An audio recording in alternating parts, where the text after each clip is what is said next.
NR 35, Trabalho em altura, 30 de agosto de 2022. Objetivo e campo de aplicação.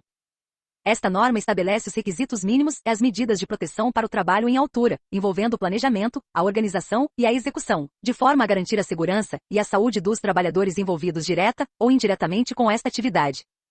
Considera-se trabalho em altura toda atividade executada acima de 2,00 metros, 2 metros, do nível inferior, onde haja risco de queda.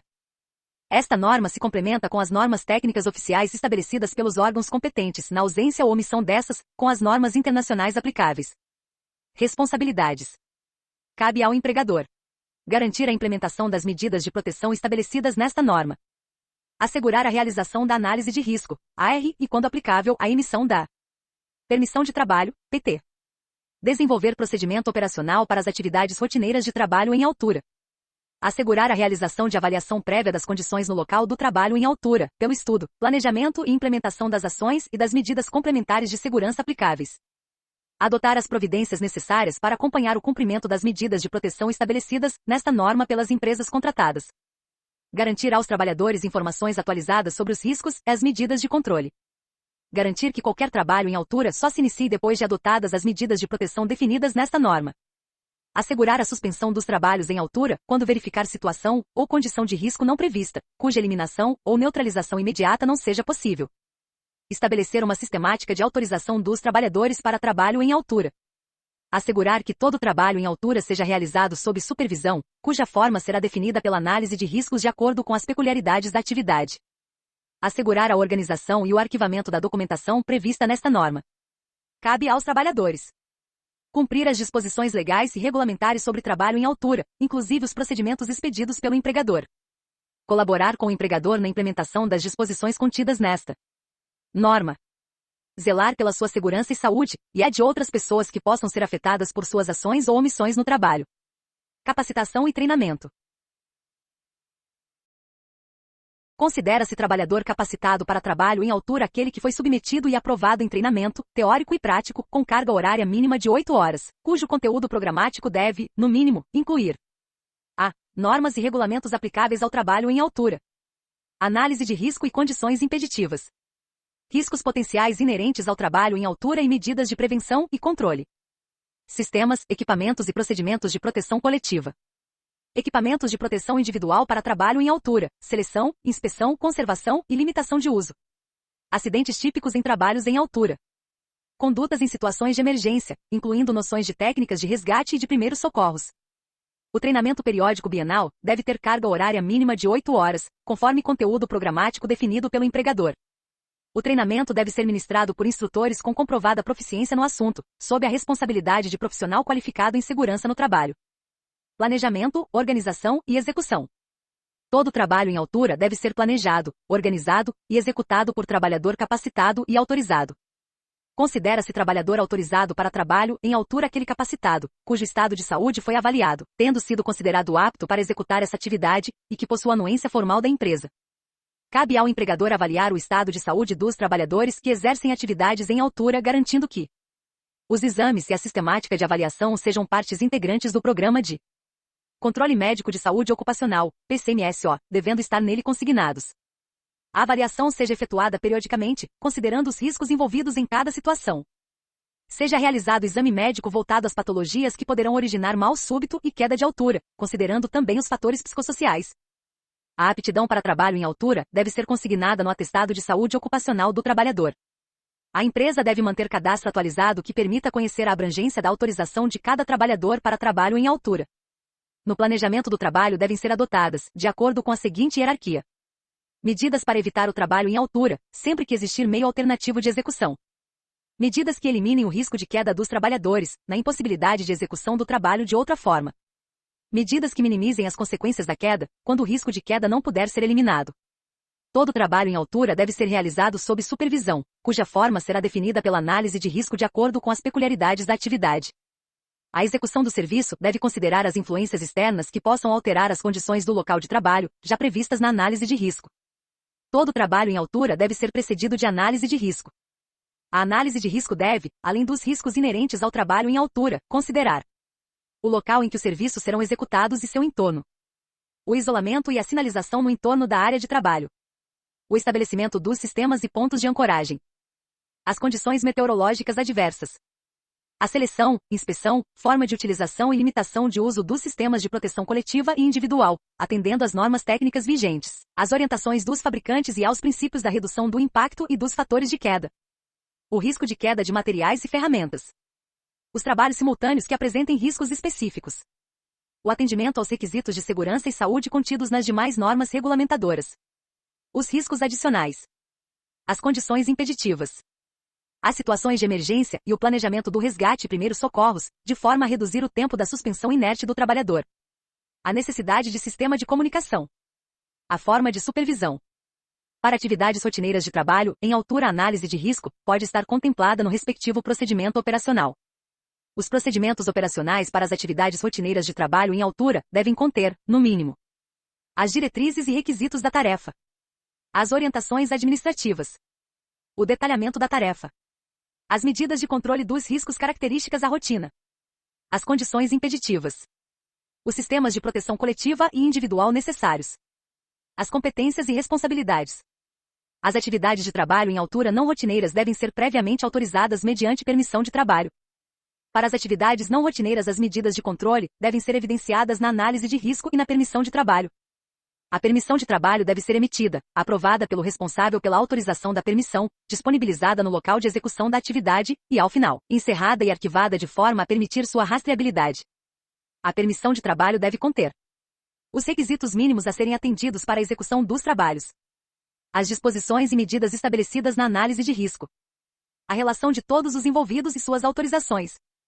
A permissão de trabalho deve ter validade limitada à duração da atividade, restrita ao turno de trabalho, podendo ser revalidada pelo responsável pela aprovação nas situações em que não ocorram mudanças nas condições estabelecidas ou na equipe de trabalho. Sistemas de proteção contra quedas. É obrigatória a utilização de sistema de proteção contra quedas sempre que não for possível evitar o trabalho em altura. O sistema de proteção contra quedas deve ser adequado à tarefa a ser executada. Ser selecionado de acordo com análise de risco, considerando, além dos riscos a que o trabalhador está exposto, os riscos adicionais. Ser selecionado por profissional qualificado em segurança do trabalho. Ter resistência para suportar a força máxima aplicável prevista quando de uma queda. Atender às normas técnicas nacionais ou, na sua inexistência, às normas internacionais aplicáveis. Ter todos os seus elementos compatíveis e submetidos a uma sistemática de inspeção. A seleção do sistema de proteção contra quedas deve considerar a utilização de sistema de proteção coletiva contra quedas, SPSQ. De sistema de proteção individual contra quedas, SPQ, nas seguintes situações. Na impossibilidade de adoção do SPSQ. Sempre que o SPSQ não ofereça completa proteção contra os riscos de queda. Para atender situações de emergência. O SPSQ deve ser projetado por profissional legalmente habilitado. O SPIC pode ser de restrição de movimentação, de retenção de queda, de posicionamento no trabalho ou de acesso por cordas. O SPIC é constituído dos seguintes elementos. Sistema de ancoragem. Elemento de ligação. Equipamento de proteção individual. Os equipamentos de proteção individual devem ser certificados, adequados para a utilização pretendida, utilizados considerando os limites de uso, ajustados ao peso e à altura do trabalhador. O fabricante ou fornecedor de EP devem disponibilizar informações quanto ao desempenho dos equipamentos e os limites de uso, considerando a massa total aplicada ao sistema, trabalhador e equipamentos, e os demais aspectos previstos no item. Na aquisição e periodicamente, devem ser efetuadas inspeções do SPIC, recusando-se os elementos que apresentem defeitos ou deformações. Antes do início dos trabalhos, deve ser efetuada a inspeção rotineira de todos os elementos do SPIC. Devem-se registrar os resultados das inspeções. Na aquisição periódicas e rotineiras quando os elementos do SPIC forem recusados. Os elementos do SPIC que apresentarem defeitos, degradação, deformações ou sofrerem impactos de queda, devem ser inutilizados e descartados, exceto quando sua restauração for prevista em normas técnicas nacionais ou, na sua ausência, em normas internacionais e de acordo com as recomendações do fabricante. O SPIC deve ser selecionado de forma que a força de impacto transmitida ao trabalhador seja de no máximo 6 kN, quando de uma eventual queda. Os sistemas de ancoragem destinados à restrição de movimentação devem ser dimensionados para resistir às forças que possam vir a ser aplicadas. Havendo possibilidade de ocorrência de queda com diferença de nível, em conformidade com a análise de risco, o sistema deve ser dimensionado como de retenção de queda. No SPIC de retenção de queda e no sistema de acesso por cordas, o equipamento de proteção individual deve ser o cinturão de segurança tipo paraquedista. O cinturão de segurança tipo paraquedista, quando utilizado em retenção de queda, deve estar conectado pelo seu elemento de engate para retenção de queda indicado pelo fabricante. A utilização do sistema de retenção de queda por trava-queda deslizante guiado deve atender às recomendações do fabricante, em particular no que se refere à compatibilidade do trava-quedas deslizante guiado com a linha de vida vertical, ao comprimento máximo dos extensores. A análise de risco prevista nesta norma deve considerar para o SPIC minimamente os seguintes aspectos: que o trabalhador deve permanecer conectado ao sistema durante todo o período de exposição ao risco de queda. Distância de queda livre. O fator de queda. A utilização de um elemento de ligação que garanta um impacto de no máximo 6 kN seja transmitido ao trabalhador quando da retenção de uma queda. A zona livre de queda. Compatibilidade entre os elementos do SPIC. O talabarte e o dispositivo trava-quedas devem ser posicionados, quando aplicável, acima da altura do elemento de engate para retenção de quedas do equipamento de proteção individual, de modo a restringir a distância de queda livre, de forma a assegurar que, em caso de ocorrência de queda, o trabalhador não colida com estrutura inferior. O talabarte, exceto quando especificado pelo fabricante e considerando suas limitações de uso, não pode ser utilizado conectado a outro talabarte, elemento de ligação ou extensor, com nós ou laços. Emergência e salvamento. O empregador deve disponibilizar equipe para respostas em caso de emergências para trabalho em altura. A equipe pode ser própria, externa ou composta pelos próprios trabalhadores que executam o trabalho em altura, em função das características das atividades.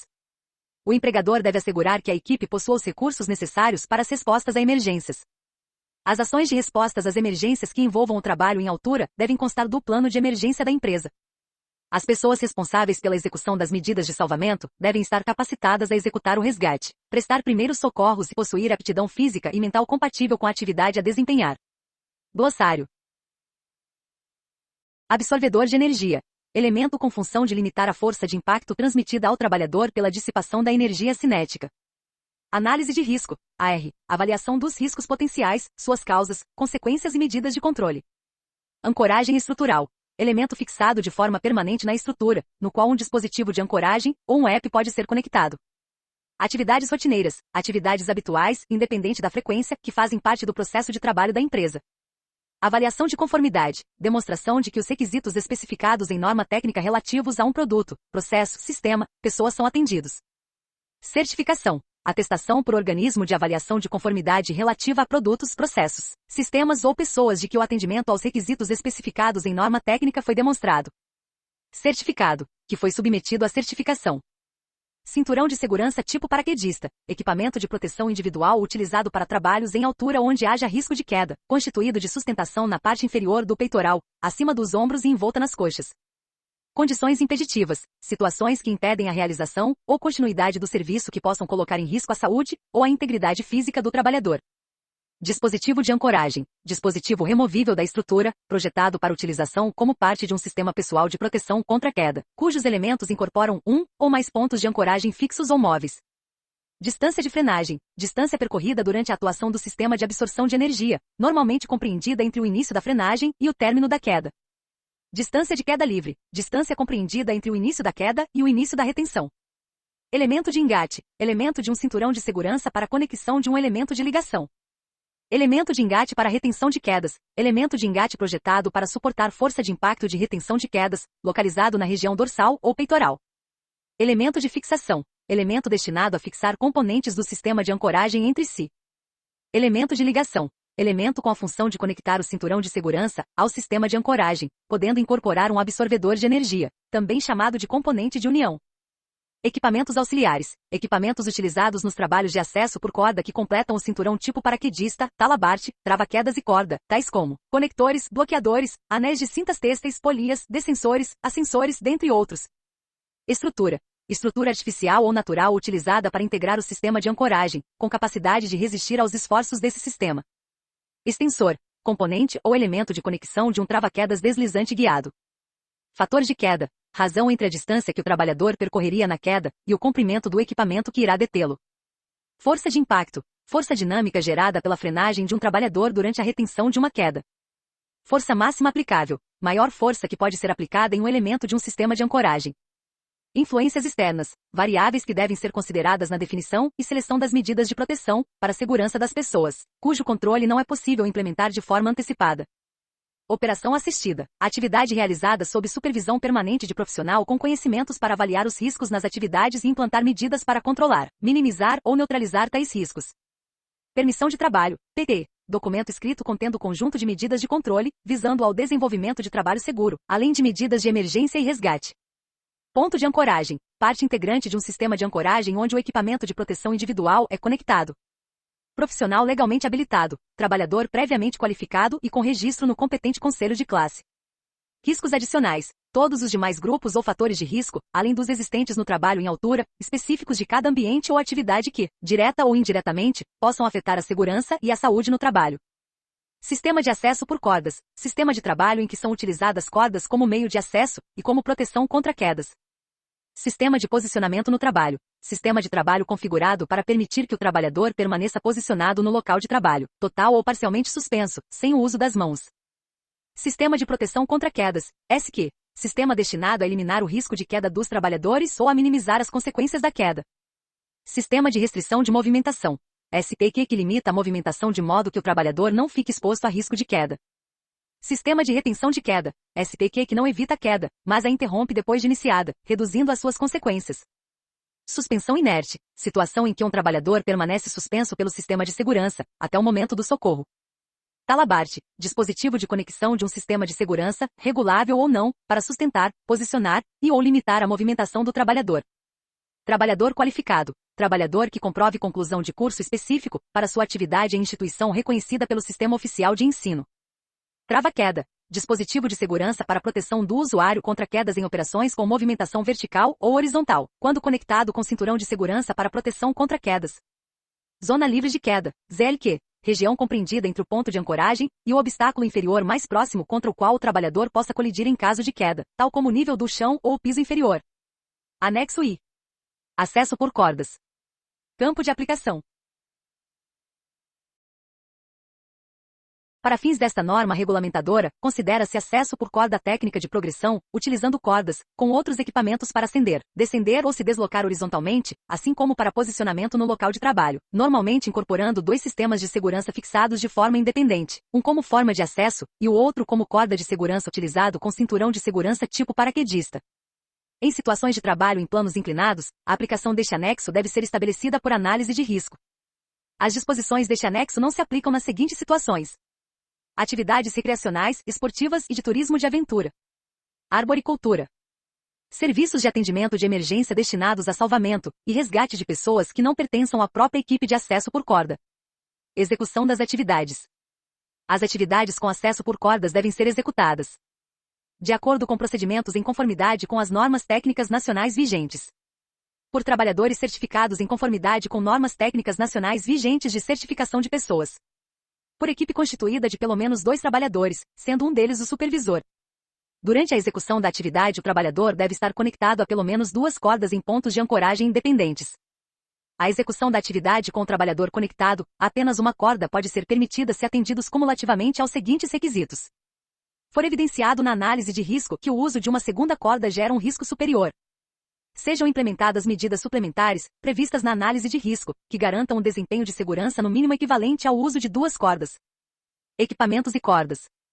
As cordas utilizadas devem atender aos requisitos das normas técnicas nacionais.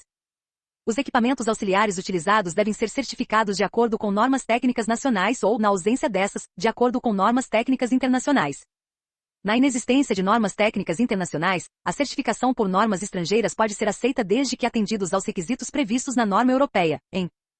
Os equipamentos e cordas devem ser inspecionados nas seguintes situações: antes da sua utilização, periodicamente com periodicidade mínima de 6 meses. Em função do tipo de utilização ou exposição a agentes agressivos, o intervalo entre as inspeções deve ser reduzido. As inspeções devem atender às recomendações do fabricante e aos critérios estabelecidos na análise de risco ou no procedimento operacional.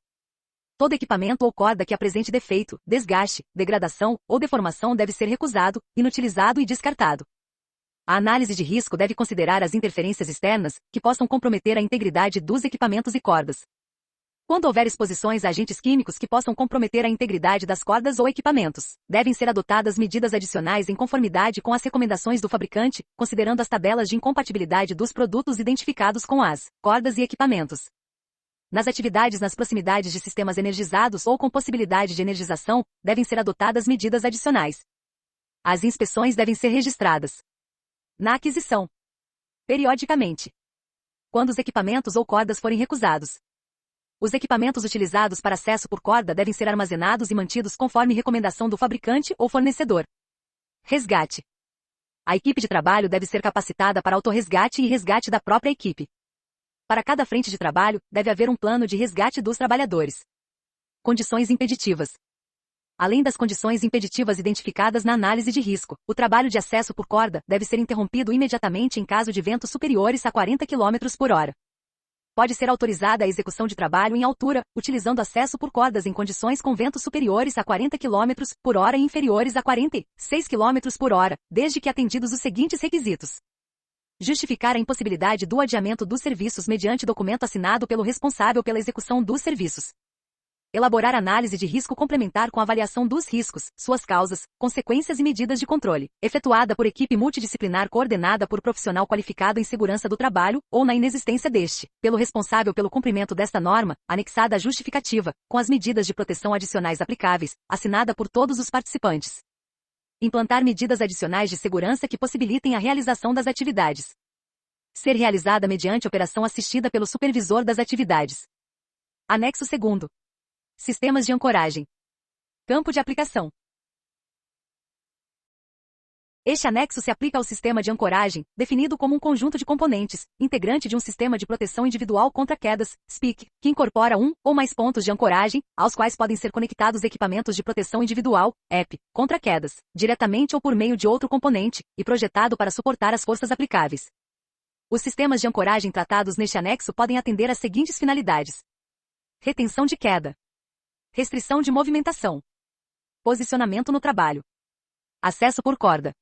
As disposições deste anexo não se aplicam às seguintes situações: atividades recreacionais, esportivas e de turismo de aventura, arboricultura, sistemas de ancoragem para equipamentos de proteção coletiva, sistemas de ancoragem para fixação de equipamentos de acesso, sistemas de ancoragem para equipamentos de transporte vertical ou horizontal de pessoas ou materiais.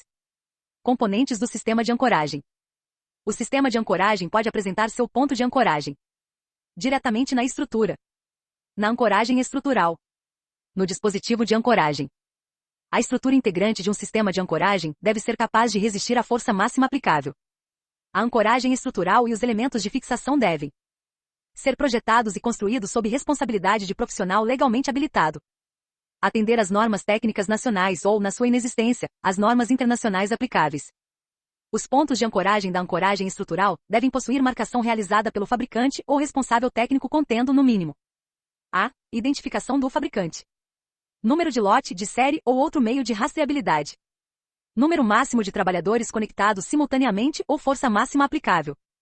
Os pontos de ancoragem da ancoragem estrutural já instalados, e que não possuem a marcação prevista nesse item, devem ter sua marcação reconstituída pelo fabricante ou responsável técnico. Na impossibilidade de recuperação das informações, os pontos de ancoragem devem ser submetidos a ensaios, sob responsabilidade de profissional legalmente habilitado, e marcados com a identificação do número máximo de trabalhadores conectados simultaneamente ou da força máxima aplicável e identificação que permita rastreabilidade do ensaio. O dispositivo de ancoragem deve atender a um dos seguintes requisitos: a. Ser certificado. Ser fabricado em conformidade com as normas técnicas nacionais vigentes sob responsabilidade do profissional legalmente habilitado. Ser projetado por profissional legalmente habilitado, tendo como referência as normas técnicas nacionais vigentes, como parte integrante de um sistema completo de proteção individual contra quedas. Requisitos do sistema de ancoragem. Os sistemas de ancoragem devem ser instalados por trabalhadores capacitados. Ser submetidos à inspeção inicial e periódica. A inspeção inicial deve ser realizada após a instalação, alteração ou mudança de local. A inspeção periódica do sistema de ancoragem deve ser efetuada de acordo com o procedimento operacional, considerando o projeto do sistema de ancoragem e o de montagem, respeitando as instruções do fabricante e as normas regulamentadoras e técnicas aplicáveis, com periodicidade não superior a 12 meses. O sistema de ancoragem temporário deve atender os requisitos de compatibilidade a cada local de instalação conforme procedimento operacional. Ter os pontos de fixação definidos sob responsabilidade de profissional legalmente habilitado. O sistema de ancoragem permanente deve possuir projeto, e a instalação deve estar sob responsabilidade de profissional legalmente habilitado. Projetos e especificações. O projeto, quando aplicável, e as especificações técnicas do sistema de ancoragem devem estar sob responsabilidade de um profissional legalmente habilitado. Ser elaborados levando em conta os procedimentos operacionais do sistema de ancoragem. Conter indicação das estruturas que serão utilizadas no sistema de ancoragem. Conter detalhamento e/ou especificação dos dispositivos de ancoragem, ancoragens estruturais e elementos de fixação a serem utilizados. O projeto, quando aplicável, e as especificações técnicas devem conter dimensionamento que determine os seguintes parâmetros. A força de impacto de retenção da queda do S, trabalhador, ES, levando em conta o efeito de impacto simultâneos ou sequenciais. Os esforços em cada parte do sistema de ancoragem decorrentes da força de impacto. A zona livre de queda necessária. Procedimentos operacionais. O sistema de ancoragem deve ter procedimento operacional de montagem e utilização. O procedimento operacional de montagem deve contemplar a montagem, manutenção, alteração, mudança de local e desmontagem. Ser elaborado por profissional qualificado em segurança do trabalho, considerando os requisitos do projeto, quando aplicável, e as instruções dos fabricantes.